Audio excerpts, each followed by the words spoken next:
हाय Vivian, स्वागत है आप सभी लोगों का मेरे इस वीकली करंट अफेयर के एक और वीडियो डिस्कशन में। आपको आपके सामने नजर आ रहा होगा कि इस वीडियो में हम मार्च 2025 के चौथे सप्ताह में जो आपके इम्पोर्टेंट सवाल बनेंगे उनको डिस्कस करेंगे। आप लोग जानते हैं कि हमारे इस यूट्यूब चैनल के ऊपर आपके जो जितने भी करंट अफेयर के डिस्कशंस होते हैं उसकी एक पूरी की पूरी प्लेलिस्ट बनी हुई है। वीकली हम करंट अफेयर को डिस्कशन करते हैं। डेली 1 घंटा आपके सिर्फ करंट अफेयर पे लगाने का मुझे प्रोडक्टिव नहीं लगता है। बाकी जैसा सबका मन करता है। तो ये वीकली करंट अफेयर है। चौथा सप्ताह होगा मार्च के महीने का। अभी तक के जितने भी अभी हमने सेशंस किए हैं उन सभी के लिंक्स आपको इस वीडियो के डिस्क्रिप्शन में मिल जाएंगे। प्लेलिस्ट मैंने प्रॉपरली बना रखी है। आगे बढ़ते हैं भाई। कोई नया स्टूडेंट हो, इस एप्लीकेशन EDU24 को जरूर डाउनलोड करके एक्सप्लोर कीजिएगा, क्योंकि आपके जितने भी करंट अफेयर के पीडीएफ हैं वो इस ऐप पर मैंने डालकर आपको दिए हुए हैं। जो आपको ये वीडियो यूट्यूब पर मिल रही है, ये यूट्यूब की वीडियो भी आपकी मैंने उस ऐप पर डाल रखी है। और जिस क्लास के अंदर क्वेश्चंस को हम डिस्कस करेंगे वो क्वेश्चंस को क्विज के फॉर्मेट भी मैंने ऐप पर डाल रखा है। तो ट्राई जरूर कीजिएगा। और भी बहुत सारी चीजें हैं, जैसे कि आज तक के एसएससी के एग्जाम में पूछे गए जीके जीएस के सारे सवालों का कलेक्शन, इंग्लिश के जितने भी सवाल पूछे गए उनके सवालों का कलेक्शन, और ऐसे ही आपका मैथ और रीजनिंग के भी कोर्स जल्द ही इस ऐप के ऊपर डाले जाएंगे। बाकी ये 4 कोर्सेज हैं, चारों आपके एग्जाम के जो सब्जेक्ट्स हैं उनको पूरा कराएंगे। हर एसएससी एग्जाम की टेस्ट सीरीज, रेलवे एग्जाम की टेस्ट सीरीज, ये है वो करंट अफेयर का कोर्स जिसकी मैं अभी बात कर रहा था। ऐसे ही बाकी के भी आपको कोर्सेज मिलते हैं। चलिए भाई, पहला सवाल हमारे सामने आपके इस मार्च 2025 के वीक नंबर 4 का हम डिस्कस करेंगे। सवाल पूछ रहा है कि किस राज्य ने भारत की पहली उद्योग आधारित डिजिटल डिटॉक्स पहल बियॉन्ड स्क्रीन को शुरू किया है। आप लोगों को पता है ना, जितने भी ऐसे लोग होते हैं जो कि मोबाइल या फिर डिजिटल जो कंटेंट है उसको बहुत ज्यादा कंज्यूम करते हैं, दिन भर लगे रहते हैं, काम में लगे रहते हैं, फोन में लगे रहते हैं, तो उसको लेकर ये आपकी एक टर्म निकल कर आई है, डिजिटल डिटॉक्स। तो हुआ क्या, वो राज्य सरकार, और ये इंडिया का पहला ऐसा राज्य सरकार है जिन्होंने इस industry led digital detox initiative को लॉन्च किया है। तो कर्नाटक राज्य के जो आईटी मिनिस्टर हैं, इनका हो सकता है कल को आपसे नाम भी पूछ लिया जाए, प्रियंक खड़गे। इनके द्वारा इस इनिशिएटिव को लॉन्च किया गया है। इसका नाम याद रखिएगा, बियॉन्ड स्क्रीन्स। उद्देश्य यही है कि जो एडिक्शन है किसका, डिजिटल कंटेंट का, उसको आपका कॉम्बैट करने का एक इनिशिएटिव है। आप जो गेम वगैरह खेलते हैं उसको कम से कम खेलें, तो इस उद्देश्य से इसको लाया गया। अगला सवाल है, कौन सा शहर भारत के पहले पीपीपी मॉडल पर आधारित हरित अपशिष्ट प्रसंस्करण संयंत्र का घर बन गया है। इंपॉर्टेंट है भाई। जो पॉल्यूशन कंट्रोल को लेकर इनिशिएटिव होता है उसको लेकर ये बहुत अच्छी शुरुआत है। तो उस शहर का नाम बताना है जो कि पहला ऐसा घर बना है पीपीपी मॉडल पर based green waste processing plant को बनाने वाला। तो इसमें भाई नाम याद रखिएगा आप, इंदौर। इंदौर का जिक्र आपको पता है सबसे साफ शहरों में होती है। तो स्वच्छ भारत मिशन के अंडर में इस प्लांट को यहाँ पर बनाया गया है। उद्देश्य क्या है, वही कि जो ग्रीन वेस्ट होता है उसको किस में कन्वर्ट किया जाए, वैल्यूएबल रिसोर्सेज में कन्वर्ट किया जाए। जो ग्रीन वेस्ट होता है उसके क्या बनाए जाए, वुडन पैलेट्स बनाए जाएं। ये वुडन पैलेट्स को, ताकि जो आपके न्यूक्लियर प्लांट्स होते हैं उसमें कोल को ऑल्टरनेट किया जा सके, कोल की जगह पर इनको यूज किया जा सके। तो इससे जो एयर क्वालिटी होती है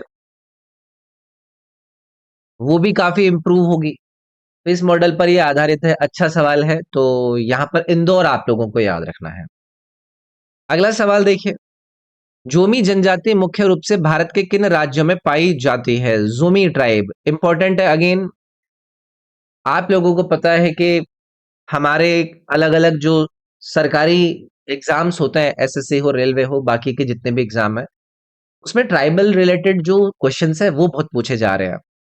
जोमी ट्राइब की जब हम बात करते हैं ना, तो हुआ क्या, इस ट्राइब के लीडर और एक दूसरी ट्राइब है उसका नाम है हमार ट्राइब।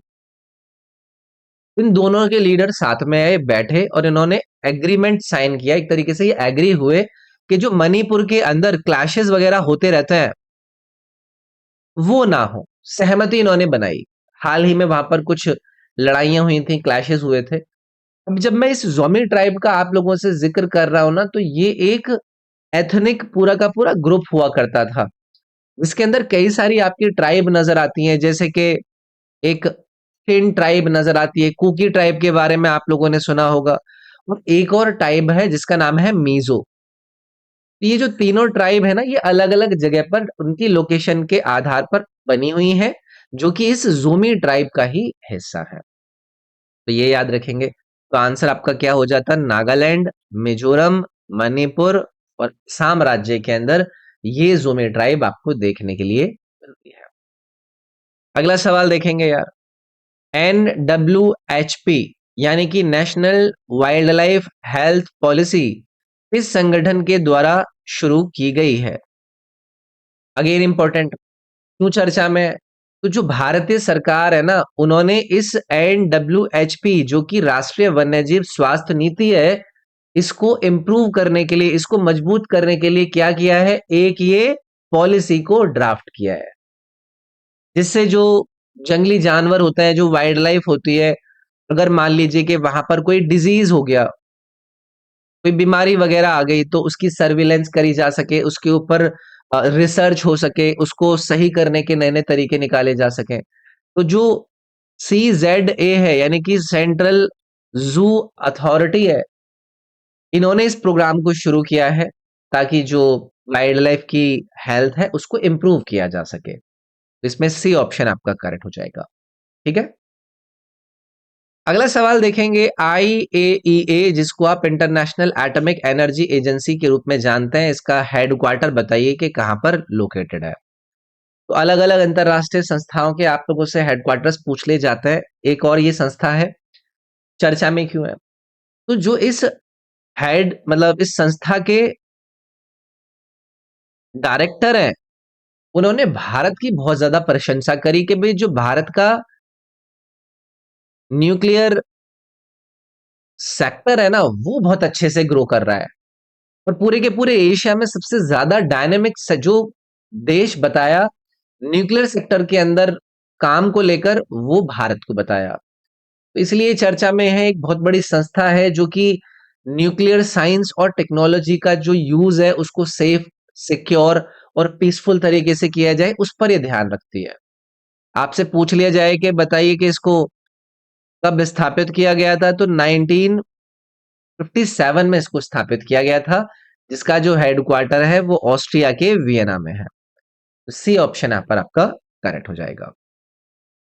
अगला सवाल है, सागरेश्वर वन्यजीव अभयारण्य किस राज्य के अंदर लोकेटेड है? मैंने आप लोगों को अपने जितने भी करंट अफेयर के वीकली डिस्कशन होते हैं, ऐसे कई सारे important wild life sanctuaries, tiger sanctuaries, biosphere reserve ऐसी में चर्चा करता हूं, क्योंकि वो चर्चा में रहते हैं और ये सवाल स्टैटिक जीके के फॉर्म में आप लोगों से पूछे जाते हैं। हुआ क्या, इस सेंचुरी के अंदर कुछ नंबर ऑफ सांबर और चीताओं को क्या किया गया? स्पॉट किया गया, उनको देखा गया। तो ये जो पॉपुलेशन है, ये जो जनसंख्या है इन जानवरों की, वो हाईएस्ट है आज तक की किसी भी man made wild life sanctuary के अंदर। तो क्योंकि पॉपुलेशन बढ़ रही है, तो ये एक अच्छे संकेत है कि ऐसे man made wild life sanctuary के अंदर किसी भी डियर, डियर मतलब जो आपके हिरन होते हैं, उनकी जनसंख्या है। तो चीतल आपने सुना होगा, इस चीतल को एक और नाम से बुलाया जाता है क्या? Spotted deer.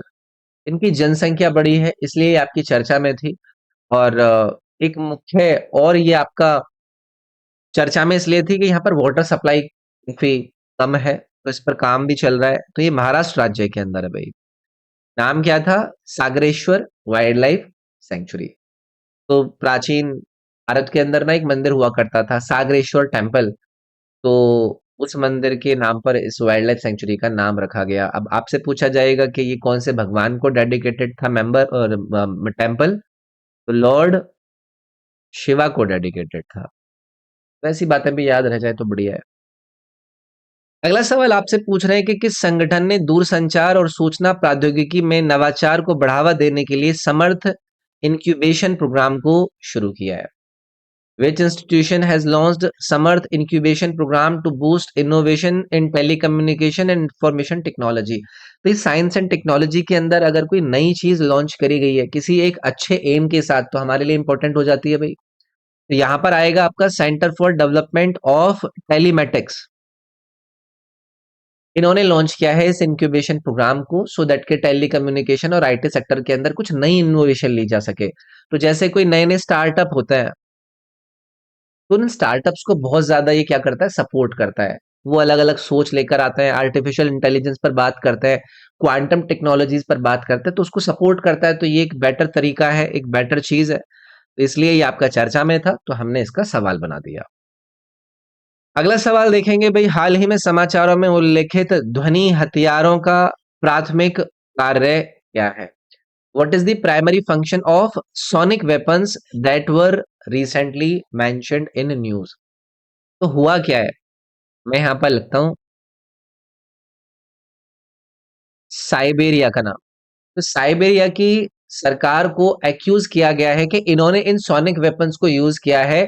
जो वहां पर प्रोटेस्ट कर रहे थे, जो प्रोटेस्टर्स थे, साइबेरिया का एक इंपॉर्टेंट जगह है पेलग्रेड, यहाँ पर प्रोटेस्टर्स थे तो उनके ऊपर इन्होंने यूज कर लिया।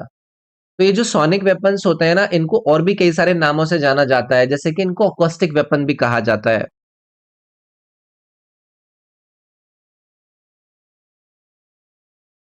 ठीक है, तो ये बैंड है, इसमें बहुत तेज पेनफुल साउंड लॉन्ग डिस्टेंस के लिए भेजी जाती है।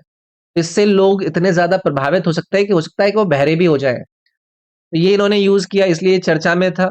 To deliver loud painful sounds over long distance, ये चर्चा में है। सोनिक वेपन्स कहां पर इसका यूज किया गया? साइबेरिया में किया गया। ये आप लोगों को याद है।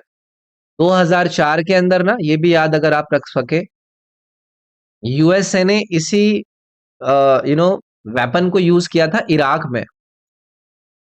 ठीक है, तो याद रखेंगे इसको। अगला सवाल आपसे पूछ रहे हैं कि directorate general of trade remedies यानी कि डीजीटीआर ऑपरेट करता है कौन से मंत्रालय के अंतर्गत? अब हुआ क्या है, चर्चा में क्यों है? तो जो हमारी ट्रेड मिनिस्ट्री है,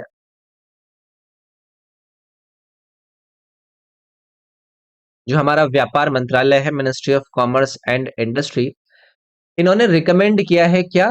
12% का ड्यूटी, इसके ऊपर? स्टील इंपोर्ट्स के ऊपर। ठीक है, सो दैट के जो ट्रेड के अंदर डाइवर्जन कंसर्न्स है उनको क्या करा जा सके, एड्रेस किया जा सके।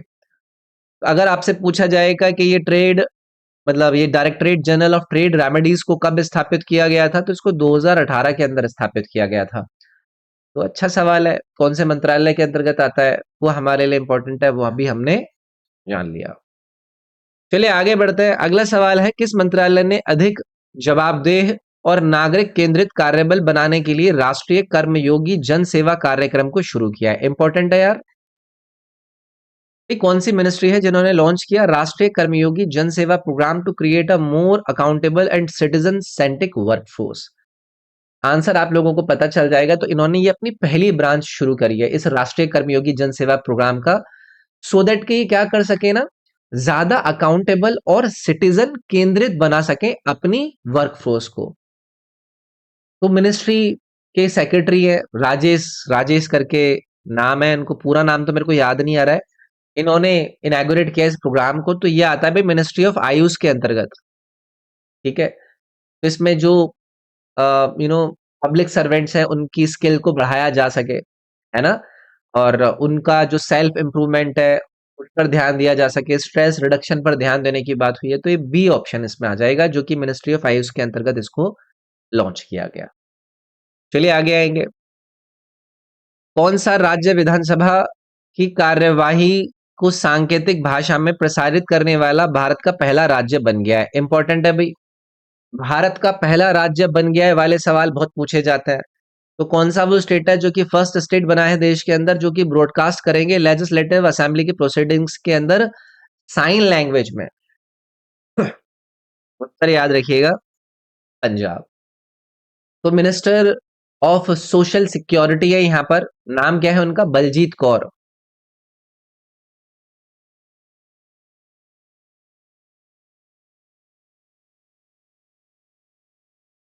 इन्होंने इसको लॉन्च किया। उद्देश्य यही है कि जो भी इनकी विधानसभा के अंदर काम होते हैं उनको एक्सेसिबल बनाया जाए उन लोगों के लिए जो कि डीफ है ना? तो इसीलिए साइन लैंग्वेज यूज भी करी जाती है, तो ए ऑप्शन इसमें करेक्ट हो जाता भाई। अगला सवाल है, पेंशन फंड विनियामक और विकास प्राधिकरण किस मंत्रालय के अधीन काम करता है? यानी कि पीएफआरडीए, जो कि पेंशन फंड रेगुलेटरी और डेवलपमेंट अथॉरिटी है। अब हुआ क्या, इन्होंने ना अपनी नई रेगुलेशंस को इश्यू किया है। किसको लेकर? यूपीएस को लेकर। तो आप बोलोगे कि ये क्या है? ये है यूनिफाइड पेंशन स्कीम।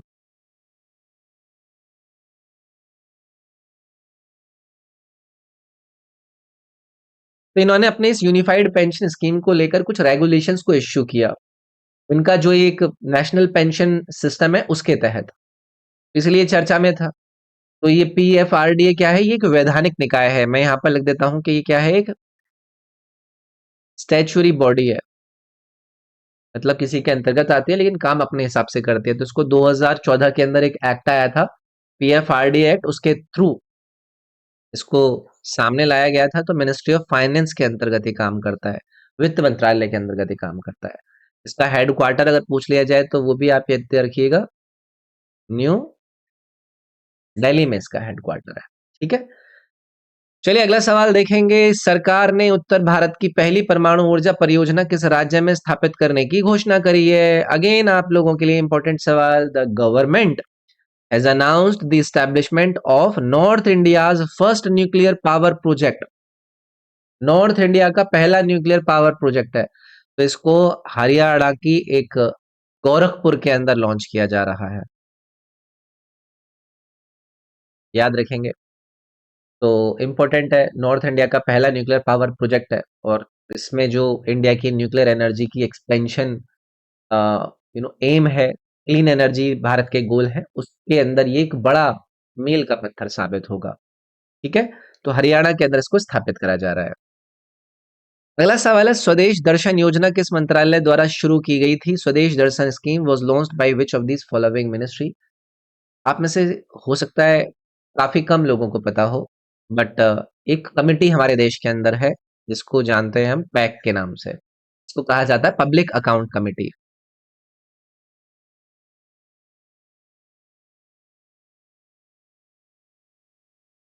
तो क्या हुआ, इस पैक ने यानी कि पब्लिक अकाउंट कमेटी, ये क्या करती है ना, अलग अलग जो इंस्टीट्यूशंस होते हैं उनके अकाउंट्स को ऑडिट करती है। तो इन्होंने यूनियन मिनिस्ट्री ऑफ टूरिज्म को क्या किया? क्रिटिसाइज किया कि आपने जो ये स्वदेश दर्शन स्कीम को इम्प्लीमेंट किया था ना, वो बहुत ही गंदे तरीके से किया। ये जो स्कीम अगर कल कोई पूछे आपसे कि इसको कब लॉन्च किया गया था, तो 2015 के अंदर लॉन्च किया था इसको हमारे टूरिज्म मिनिस्ट्री ने, सो दैट के सस्टेनेबल और रिस्पॉन्सिबल टूरिज्म डेस्टिनेशंस को कई सारे सर्किट्स के जरिए डेवलप करा जा सके। 100% सेंट्रल फंडेड स्कीम है ये, सेंट्रली फंडेड स्कीम। तो इसको क्रिटिसाइज कराया तो आप लोगों के लिए इंपॉर्टेंट हो जाता है कि किसने इसको लॉन्च किया था। चलिए आगे आएंगे। अगला सवाल आपसे पूछ रहे हैं कि किस संगठन ने संयुक्त राष्ट्र विश्व जल विकास रिपोर्ट 2025 को प्रकाशित किया? United Nations world water development report 2025। तो रिपोर्ट में इंपॉर्टेंट है, इसको पब्लिश करा जाता है यूनेस्को के द्वारा। यूनेस्को की फुल फॉर्म रट लीजिएगा। इसके अंदर ना जो ऐसे कई सारे क्रिटिकल रोल है, किसके क्रिटिकल रोल है? माउंटेन के, पर्वतों के जो रोल है, या फिर जो अल्पाइन ग्लेशियर्स हैं जिनको वाटर टावर भी कहा जाता है, उनका रोल इन्होंने इसके अंदर हाईलाइट किया है कि इकोसिस्टम को, इकोनॉमिक्स को और सोसाइटी को सस्टेन करने के लिए कितनी ज्यादा जरूरतें हैं इन सब चीजों की। अब इनकी इस रिपोर्ट के अंदर ना कई सारे एरिया, मतलब डेटा आते हैं, जैसे कि फॉरेस्ट कवर 40%, जो माउंटेन एरिया के अंदर है वो फॉरेस्ट कवर है, जिसके अंदर ग्रास लैंड्स भी हैं। तो कुल मिलाकर इतना याद रखिएगा कि कौन इसको लॉन्च कर रहा है। बाकी डेटा तो आपको पता है कि माउंटेन्स के अंदर ये काफी सारा देते हैं कि भाई जो माउंटेन्स है वो 25 हॉटस्पॉट को होस्ट करते हैं बायोडायवर्सिटी हॉटस्पॉट के रूप में आउट ऑफ 34। तो डेटा इंपॉर्टेंट नहीं है, कभी मौका मिलेगा उस पर बनाऊंगा सवाल। लेकिन फिलहाल ये रिपोर्ट आई थी तो इस पर मैंने डिस्कशन लिख दिया, बाकी जानकारी मैंने ये सॉल्यूशन वाले स्लाइड पर भी लिखी हुई है। अभ्यास सी ड्रैगन किस देश द्वारा आयोजित किया गया था? Sea dragon 2025। ऐसे अभ्यास वगैरह आप लोगों के लिए इंपॉर्टेंट हो जाते हैं। तो जो हमारी नेवी है उसने इसके अंदर पार्टिसिपेट किया था, एक multinational anti submarine warfare drill के रूप में इसको आपका आयोजित किया गया था। कहां पर कराया गया था? इंडो पैसिफिक रीजन में। तो ऐसी चीजें पूछ ली जाती हैं। तो ये यूनाइटेड स्टेट्स के द्वारा होस्ट करी गई थी और अच्छी थी। चलिए आगे बढ़ते हैं। अगला सवाल है, गंभीर नदी जो हाल ही में खबरों में रही मुख्य रूप से किस राज्य में स्थित है? तो हुआ क्या है, जिस राज्य के अंदर है उस राज्य के हाई कोर्ट ने रिप्लाई मांगा है उस राज्य के टॉप ऑफिशियल से कि भैया जो इस गंभीर नदी का इंक्रोचमेंट चल रहा है, इसके फुड प्लेन के अंदर इंक्रोचमेंट चल रहा है, जो कि वाटर को सप्लाई करता है एक इंपॉर्टेंट बर्ड सेंचुरी के अंदर, उसका नाम है घाना बर्ड सेंचुरी। उस पर आप हमें जवाब दीजिए। तो ये आपकी बर्ड सेंचुरी हो, ये आपकी नदी हो, और जिस हाई कोर्ट ने ये आदेश दिया है या जवाब मांगा है टॉप ऑफिशियल से, वो है राजस्थान। ठीक है।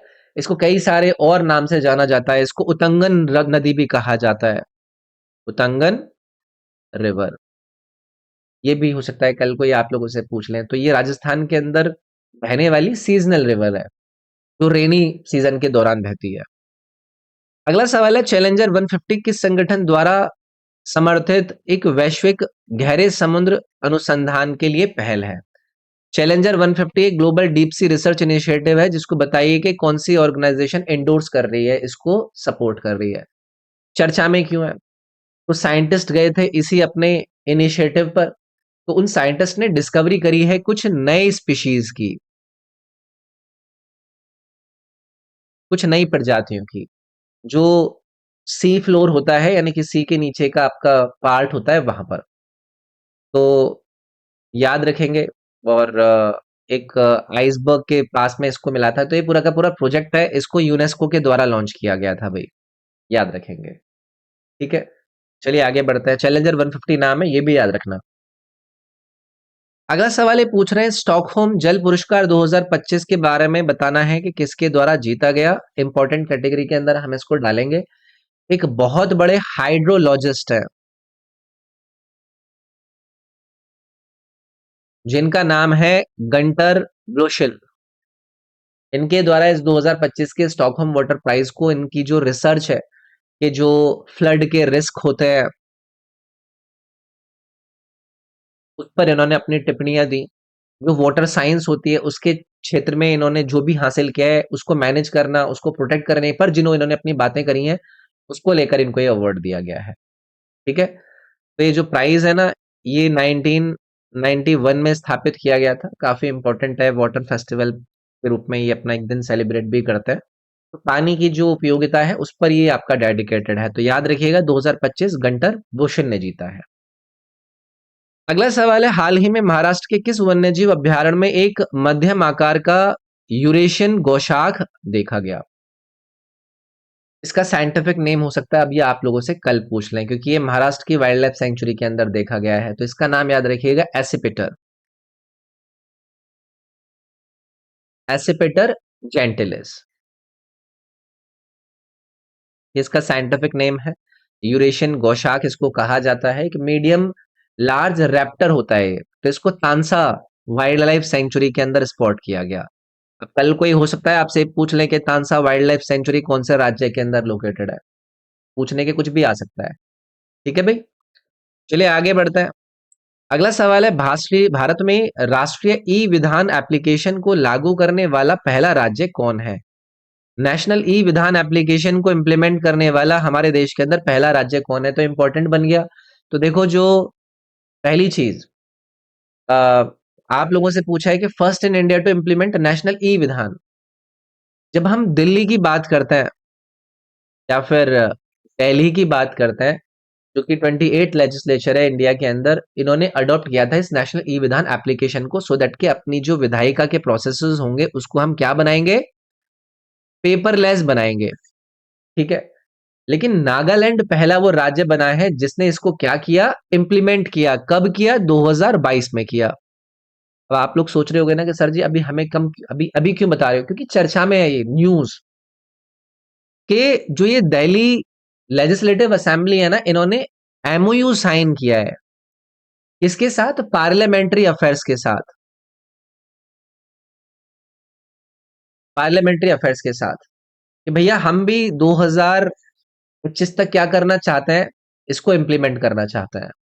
तो इसलिए चर्चा में है, लेकिन हमने सवाल को घुमाकर पूछ लिया कि जो पहली बार इस ई विधान एप्लीकेशन के को इम्प्लीमेंट किया था, वो कब किया था और किसने किया था, वो नागालैंड ने किया था, 2022 में किया था। अगला सवाल आपसे पूछ रहे हैं कि जल शक्ति अभियान का छठा संस्करण कैच द रेन 2025 पहल किस राज्य में शुरू की गई। इंपॉर्टेंट है, याद रखिएगा। सिक्स्थ एडिशन है, किसका है, जल शक्ति अभियान कैच द रेन 2025 के इनिशिएटिव का। तो इसको भाई लॉन्च किया गया है आपके हरियाणा के पंचकुला में।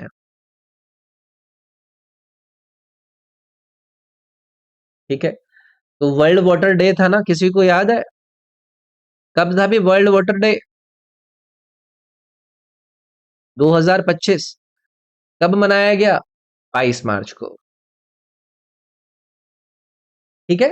तो इसके अंदर जो इनके यहाँ पर लगभग 150 के आसपास वाटर स्ट्रेस्ड डिस्ट्रिक्ट्स हैं, उसके ऊपर ये फोकस करेंगे। पहला कैंपेन था जिसको दिल्ली के बाहर लॉन्च किया गया है। इसमें जल संरक्षण के ऊपर बात होती है, कम्युनिटी पार्टिसिपेट करे पानी को बचाने में, उसके ऊपर बात होती है। तो ये हरियाणा के पंचकुला में इसको लॉन्च किया गया। अगला सवाल है, होमुर्स जल डमरू मध्य किन दो जल निकायों को जोड़ता है, the straight of Hormuz. Important है भाई, स्टैटिक फॉर्म में हमारे ज्योग्राफी के पार्ट, ज्योग्राफी के पोर्शन से ही बनता है। वे चर्चा में था, लड़ाइयां चल रही हैं, यूनाइटेड स्टेट्स यानी कि यूएस और ईरान। तो इन दोनों ने क्या किया है, अपनी अपनी मिसाइलें लॉन्च कर दी हैं। मिसाइल सिस्टम को इन्होंने इस आइलैंड के ऊपर लॉन्च कर दिया है, मतलब इंस्टॉल कर दिया है, कि अगर कभी भी जरूरत पड़े तो दागना शुरू कर दें एक दूसरे पर। यहीं पर बीच में पड़ता है आपका ये स्ट्रेट, जल डमरू मध्य है। तो ये एक नैरो वाटरवे है जो कि ईरान और अरेबियन पेनिनसुला के बीच में जाने में हेल्प करता है। तो ये पर्शियन गल्फ और गल्फ ऑफ ओमान जैसी दो वाटर बॉडी को क्या करता है, कनेक्ट करता है। बहुत ही इंपॉर्टेंट सवाल मैं इसको कहूंगा। ठीक है। चलिए आगे आएंगे। अगला सवाल ये पूछ रहे हैं कि हाल ही में खबरों में रहा सीथिया रोज मेलन्स क्या है। Scythia rose melons that was recently seen in the news, क्या चीज है। तो कुछ रिसर्चर्स ने नए फ्रेश वाटर एल्गे स्पीशीज को डिस्कवर किया है भाई, मीठे पानी के शैवाल की नई प्रजातियां। ऐसी चीजें पूछ ली जाती हैं, तो याद रखेंगे इसको।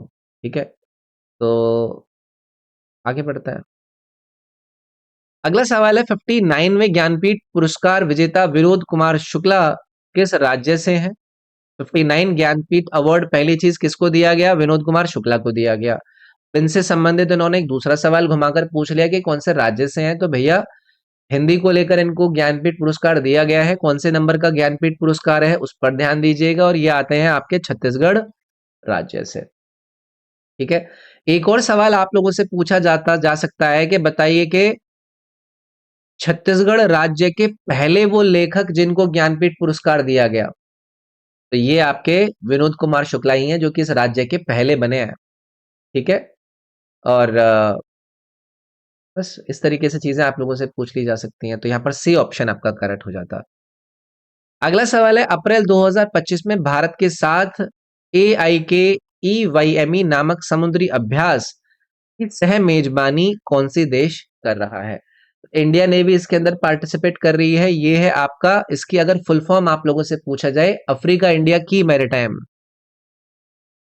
अफ्रीका इंडिया की मैरिटाइम एंगेजमेंट। तो इसमें अफ्रीकन नेशंस शामिल हैं, जिसमें होस्टिंग को लेकर अगर पूछा जाए तो आपको तंजानिया का नाम याद रखना है। ठीक है। ये जो शब्द है ना, इसका मतलब होता है, अगर कल कोई आपसे पूछ ले कि इसका मतलब क्या होता है, यूनिटी। ठीक है, तो इंडियन नेवी और तंजानिया की जो पीपल्स डिफेंस फोर्स है, उन्होंने तंजानिया के अंदर इसको किया। चलिए आगे बढ़ते हैं। अगला सवाल है, किस राज्य सरकार ने मार्च 2025 में मानव अंग और ऊतक प्रत्यारोपण अधिनियम को अपनाया है? Which state government has adopted transplantation of human organs and tissues act in 2005 मार्च? तो देखो, जिस राज्य की द्वारा इसको अपनाया गया है, उनकी असेंबली के अंदर एक रेजोल्यूशन को अडॉप्ट किया गया कि हम इसको क्या कर रहे हैं भाई, इंप्लीमेंट कर रहे हैं। तो ये ह्यूमन ऑर्गन और टिश्यूज एक्ट जो लाया गया था, वो लाया गया था 1994 में। हो सकता है ये आप लोगों से पूछ लिया जाए कि ये transplantation of human organ and tissues act कब आया था, जिसको हाल ही में तेलंगाना की असेंबली ने अडॉप्ट कर लिया। तो इसमें आंसर आपका तेलंगाना हो जाएगा, लेकिन इसी बात को घुमाकर वो दूसरे तरीके से भी पूछ सकता है। ठीक है, चलिए आगे आएंगे। अगला सवाल है, नागार्जुन सागर श्रीशैलम टाइगर रिजर्व किस राज्य के अंदर लोकेटेड है? सभी को पता होगा। तो इसके अंदर जो टाइगर पॉपुलेशन है,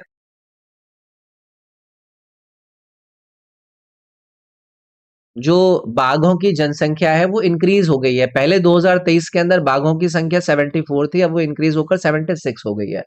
जो टाइगर की एनुअल स्टेटस रिपोर्ट आती है ना, उसके अंदर ऐसा डेटा दिया गया है, तो ये चर्चा में था। तो याद रखिएगा, इस टाइगर रिजर्व की लोकेशन आपकी आंध्र प्रदेश के अंदर है। ठीक है। अच्छा, अगर आप लोगों से पूछा जाएगा कि जो ईस्टर्न घाट वाला पूरा का पूरा लैंडस्केप है, उसमें सबसे ज्यादा टाइगर की पॉपुलेशन कहां पर है? इसी के अंदर है। ठीक है, चलिए आगे बढ़ते हैं। अगला सवाल है, Billie Jean King Cup Asia Oceania group 1 tennis tournament का यजमान कौन सा भारतीय शहर है? Billie Jean King Cup Asia Oceania group 1 tennis tournament का मेजबानी करी गई है भाई, पुणे के अंदर। याद रखिएगा, इंडियन टेनिस हिस्ट्री के अंदर ये पहली बार कराया जा रहा है, जिसको आयोजित यहाँ पर पुणे में कराया गया। अंतिम सवाल आपकी आज की इस करंट अफेयर डिस्कशन का, हक्की पिक्की जनजाति मुख्य रूप से किस राज्य के अंदर पाई जाती है? हुआ क्या, इनकी ट्राइब के लगभग 22 मेंबर यानी कि 22 लोगों को क्या किया गया, इनके ऊपर पेनल्टी लगाई गई और इनसे कहा गया कि आप क्या कीजिए, गबोंग को छोड़िए, क्योंकि वहां पर कुछ पॉलिसी चेंजेस आए। ठीक है, ये बर्ड वगैरह कैच करना और हंटिंग करना, इस तरीके की कम्युनिटी हुआ करती थी, मतलब करती है। तो ये बी वाला ऑप्शन इसका करेक्ट आंसर हो जाता। ठीक है, तो सवाल इंपॉर्टेंट है। मेजर ट्राइबल कम्युनिटी है ये कर्नाटक की, जो कि देखने के लिए मिलती है। तो भाई ये था आपके मार्च के 2025 के वीक नंबर 4 का डिस्कशन। आई होप आप लोगों को मजा आया होगा, और अगर मजा आया तो आप इस वीडियो को लाइक करने से बिल्कुल भी मत शर्माना। आप लोगों को इस वीडियो के कमेंट में अगर कोई भी डाउट है, आप मुझसे पूछ सकते हैं। जो टेलीग्राम वगैरह के लिंक हैं, वो सब इस वीडियो के डिस्क्रिप्शन में दिए गए हैं। आपकी करंट अफेयर की जो पूरी की पूरी प्लेलिस्ट है और बाकी के अन्य लिंक आपको इस वीडियो के डिस्क्रिप्शन में मिल जाएंगे। इस ऐप को डाउनलोड जरूर कर लीजिएगा, क्योंकि इस क्लास की पीडीएफ इस ऐप पर ही मैं डाल देता हूँ। ये वाला जो कोर्स है आपका, ये वाला, इसमें मैं अपलोड कर दूंगा, ये वीडियो भी इसमें मैं डाल दूंगा। क्विज वगैरह भी उसमें अपडेट कर दिए जाएंगे, तो उन सबको आप यूज कर सकते हैं। बाकी के आपके और भी बहुत सारी चीजें इस ऐप पर, जरूर एक बार ट्राई कीजिएगा। अपने फ्रेंड्स वगैरह के साथ अगर इस वीडियो को आप शेयर करना चाहें, तो आप शेयर भी कर सकते हैं। तो इस वीडियो में इतना ही, अगले वीडियो में मिलेंगे। Thank you, take care, bye bye.